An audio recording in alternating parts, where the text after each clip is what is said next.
Hello everyone and welcome to the first of 3 online forums with changemakers in Singapore. This forum is part of the larger Reimagining Singapore 2030 project by Institute of Policy Studies, where we look at how we can achieve happiness, prosperity and progress for our nation in 2030 and beyond. My experience with change making has basically been, especially in the last 10 years, where a lot of the findings coming out from our Gusto study has actually been influential in some of the practices and maybe some of the policies that government is considering.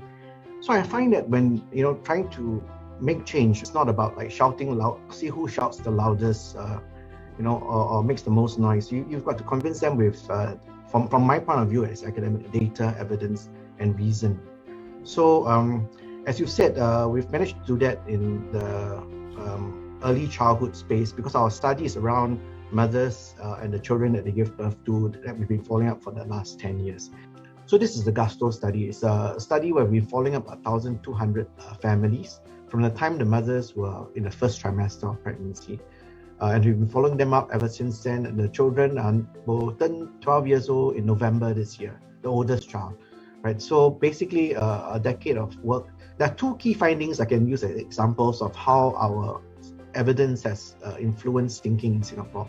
So the first key finding one is around women getting gestational diabetes in pregnancy. And the key finding 2 is around how the mother's mental state during pregnancy, how that actually affects the child's potential as they grow up.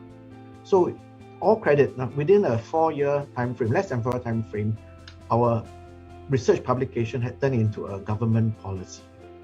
Okay, so this may not seem very impressive, but normally is the time it takes from scientific finding to turn into a policy is 17 years. So this is less than 4 years. So it's pretty impressive.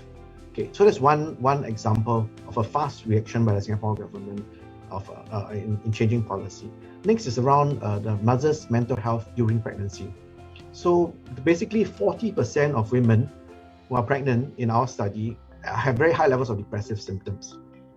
The problem with this is that our studies, and Gusto, we did an MRI of the child within 1 week of the time they were born. What we showed was that on MRI, we found that one part of the child's brain, which is associated with mood anxiety disorders, was altered in children whose mothers had high levels of depressive symptoms. Okay, and this was found at 1 week of life, and when we repeated the study at 4 years of life, it was still present.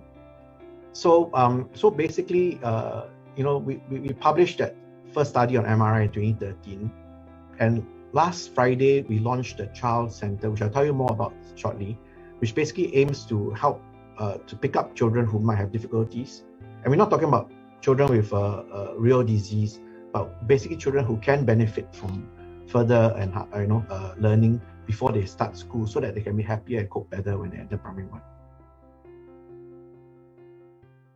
And this center basically will do research and disseminate the best evidence to all the people on the ground who are in this early childhood and family services space to help them lift the game and then help Singaporeans all to have the best start to life.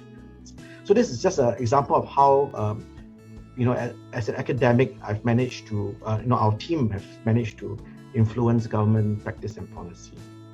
How about you, Prof Chong, in terms of what do you hope to see in 2030 and how do we get there?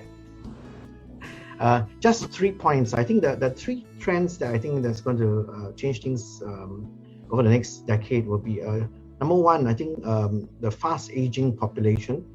Number 2 is that recognizing and then revising our views on the roles of women in society. And the third big trend, I think, is the post-COVID world.